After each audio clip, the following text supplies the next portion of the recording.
அளந்து சொன்ன பொன்மொழிகள் கேட்கவாரி.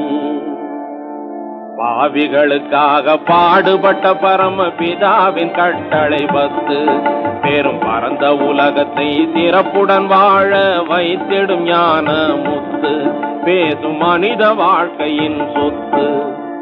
முதற்கட்டளை, என்னையன்றி உனக்கு வேறு தேவர்களை உண்டாக்க வேண்டாம். பல வழி செல்லும் மனிதரை ஒரு நிலைப்படுத்தவே நல் வழி சொன்னார். மனித இன வழி ஒன்றே, இறைவன் ஒன்றே என்றவர் மார்க்கம் சொன்னார் என்று மார்க்கம் சொன்னார்.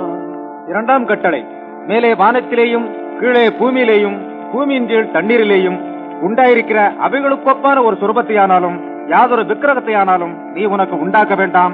நீ அவைகளை நமஸ்கரிக்கவும் சேவிக்கவும் வேண்டாம். வெளுத்ததெல்லாம் பசும்பா